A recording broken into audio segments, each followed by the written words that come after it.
नमस्कार। आज हम ना सावन महाशिवरात्रि पर थोड़ी गहराई से बात कर रहे हैं। जी। और खास तौर पे इस दिन जो जल अभिषेक होता है उसका क्या महत्व है। हाँ बिल्कुल। हमारे पास जो जानकारी है वो एक स्रोत से है जिसका शीर्षक है सावन महाशिवरात्रि जल अभिषेक महिमा। जी। तो देखते हैं कि सावन के महीने में ये शिवरात्रि इतनी खास क्यों है और भक्त लोग क्या करते हैं इस दिन। हाँ चलिए इसी को समझते हैं। तो शुरुआत होती है सुबह सुबह, बिल्कुल भोर में। ब्रह्म मुहूर्त कहते हैं जिसे। हाँ, ब्रह्म मुहूर्त में, सूरज उगने से भी काफी पहले। जी। स्नान करके फिर शिव मंदिर जाते हैं। जी। और वहाँ का जो मुख्य अनुष्ठान है वो है भगवान शिव का जल अभिषेक। हाँ, और देखिए सावन महीने में पड़ने वाली इस शिवरात्रि का ना एक अपना ही अलग ही स्थान है। अच्छा। हाँ, अक्सर हम सोचते हैं भाई जल चढ़ाना तो एक सामान्य सी प्रक्रिया है, पर यहाँ ये गहरी आस्था का, समर्पण का प्रतीक बन जाता है। और दिलचस्प बात यह है कि ये कैसे किया जाता है। सिर्फ पानी चढ़ाना ही नहीं है इसमें। हाँ सही कहा, इसकी पूरी एक विधि है, काफी व्यवस्थित। बिल्कुल। पहले तो शिवलिंग को शुद्ध जल से स्नान कराते हैं। जी।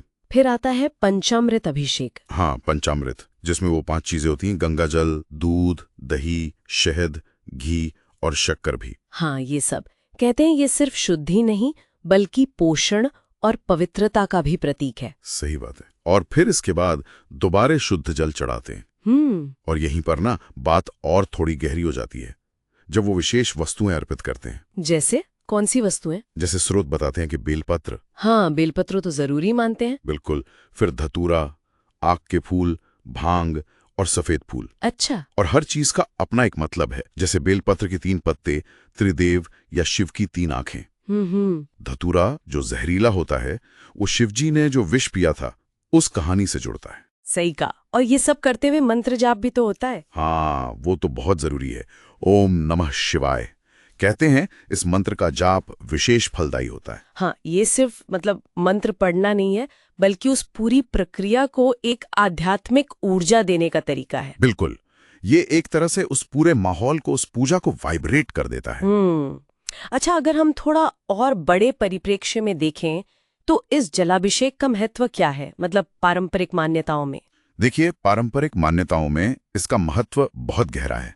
एक तो मुख्य मान्यता यह है कि इससे जाने अनजाने में जो पाप हो जाते हैं ना, हाँ, उनका नाश होता है और भक्त की मनोकामनाएं पूरी होती हैं। अच्छा। और खासकर सावन में जलाभिषेक का संबंध समुद्र मंथन वाली कथा से भी जोड़ते हैं। हाँ, वो विष पीने वाली कथा। जी, जब शिवजी ने विष पीकर सृष्टि को बचाया था, तो कहते हैं देवताओं ने जल चढ़ाकर उन्हें शांति प्रदान की थी, शीतलता दी थी। हाँ, अच्छा, तो ये सिर्फ पूजा विधि नहीं है, एक तरह से धन्यवाद ज्ञापन और शिवजी को शीतलता देने की कामना भी है। हाँ बिल्कुल।